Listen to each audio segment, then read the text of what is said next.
क्या कभी ऐसा सोचा है कि व्याकरण, हाँ वही ग्रामर जो हम स्कूल में पढ़ते हैं, और इतिहास, इन दोनों का कोई गहरा नाता हो सकता है?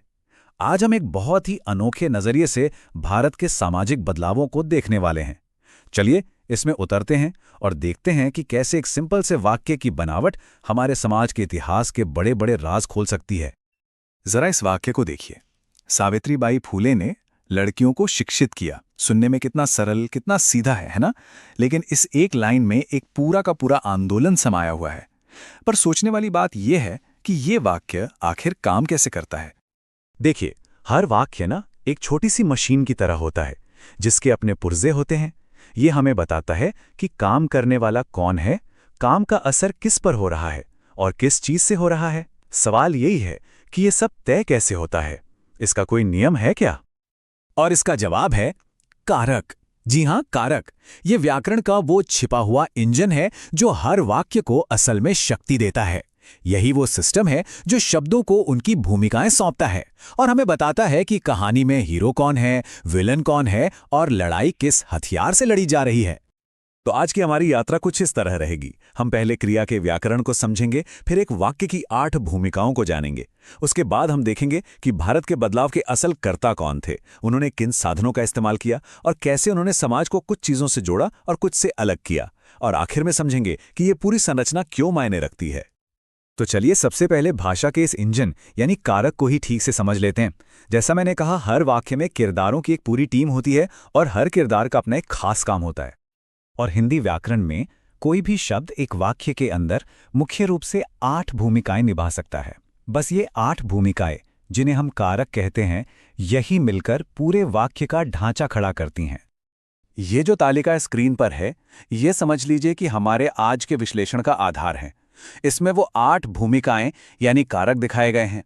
हर एक का अपना चिन्ह है और अपना मतलब। आज हम खास तौर पर इनमें से कुछ पर ध्यान देंगे, जैसे कर्ता यानी काम करने वाला और कर्म यानी जिस पर काम का असर होता है। यही हमारी कहानी के मुख्य किरदार बनेंगे। तो ठीक है, व्याकरण की क्लास हो गई। अब आता है मजेदार हिस्सा। चलिए व्याकरण के इस चश्मे को पहनकर इतिहास के पन्नों को पलटते हैं। देखते हैं कि ये ढांचा सामाजिक बदलाव को समझने में हमारी कैसे मदद करता है। सबसे पहली और सबसे जरूरी भूमिका है कर्ता की। कर्ता मतलब काम करने वाला, द डूअर, जो एक्शन लेता है, जो बदलाव की शुरुआत करता है। ये बात साफ है कि कर्ता के बिना कोई काम, कोई क्रिया हो ही नहीं सकती। तो भारतीय समाज सुधार के उस ऐतिहासिक वाक्य में कर्ता कौन थे? वो कौन थे जिन्होंने एक्शन लिया? वो थे राजा राम मोहन रॉय, सावित्रीबाई फूले, ज्योतिबा फूले और डॉक्टर B.R. अम्बेडकर जैसे महान लोग। यही थे हमारे समाज के असली एजेंट्स ऑफ चेंज। अच्छा, कर्ता तो मिल गया। अब आते हैं दूसरी भूमिका पर, कर्म। व्याकरण कहता है कि कर्म वो है जिस पर क्रिया का यानी एक्शन का असर पड़ता है। ये वो चीज है जिसे बदला जा रहा है, जिस पर काम हो रहा है। तो हमारे समाज सुधारकों की क्रिया का कर्म क्या था? वो कौन सी चीजें थी जिन पर उन्होंने सीधा प्रहार किया?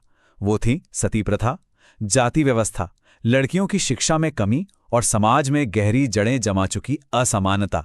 सुधारकों ने इन्हीं कुरीतियों पर, इन्हीं समस्याओं पर काम किया। तो अब तक हमने ये जान लिया कि किसने बदलाव किया यानी कर्ता, और किस चीज को बदला यानी कर्म। पर एक सवाल अब भी बाकी है, ये बदलाव कैसे किया गया? इसका जवाब हमें व्याकरण के तीसरे कारक में मिलता है। करण कारक का सीधा सा मतलब है वो साधन या औजार जिससे काम पूरा हो। तो हमारे समाज सुधारकों के औजार क्या थे? उनके औजार थे शिक्षा, ब्रह्म समाज जैसे सामाजिक संगठन और डॉक्टर अंबेडकर के हाथों से लिखा गया हमारा भारतीय संविधान। इन्हीं साधनों का इस्तेमाल करके उन्होंने समाज को बदलने का बीड़ा उठाया। अब हम इस विश्लेषण के सबसे दिलचस्प और शायद सबसे गहरे हिस्से पर आ रहे हैं। यहाँ व्याकरण की एक छोटी सी बारीकी हमें सुधार के स्वभाव के बारे में कुछ बहुत बड़ा सिखाती है। और यहीं पर व्याकरण हमें एक अद्भुत बात दिखाता है। हिंदी में एक शब्द है से। अब इस से के 2 मतलब होते हैं। एक है जुड़ाव, जैसे मैं कलम से लिखता हूं, और दूसरा है अलगाव यानी सेपरेशन, जैसे पेड़ से पत्ता गिरता है। सामाजिक सुधार भी बिल्कुल इसी से की तरह है। ये समाज को शिक्षा जैसी अच्छी चीजों से जोड़ता है और साथ ही उसे जाति व्यवस्था जैसी बुरी चीजों से अलग भी करता है। मतलब एक ही समय पर जोड़ना और तोड़ना दोनों। कमाल है ना? तो इस पूरी बातचीत का सार क्या निकलता है? हमने व्याकरण और इतिहास को एक साथ मिलाकर देखा ही क्यों? चलिए अब इन सारे धागों को एक साथ जोड़कर पूरी तस्वीर देखते हैं। बात बहुत सीधी सी है। किसी भी बदलाव को अगर समझना है तो हमें उसके पीछे के ढांचे को, उसकी बनावट को समझना होगा। चाहे वो एक साधारण सा वाक्य हो या एक बहुत बड़ा सामाजिक आंदोलन, हर एक्शन के पीछे एक कर्ता, एक कर्म और एक साधन होता ही है। व्याकरण हमें उस छुपे हुए ढांचे को देखने की नजर देता है।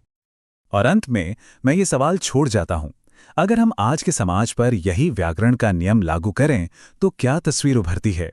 आज के बदलाव के कर्ता कौन हैं? वो किन समस्याओं यानी कर्म पर काम कर रहे हैं? और सबसे महत्वपूर्ण सवाल, इस बदलाव को लाने के लिए हमें और आपको किन साधनों का इस्तेमाल करना चाहिए? सोचिएगा जरूर।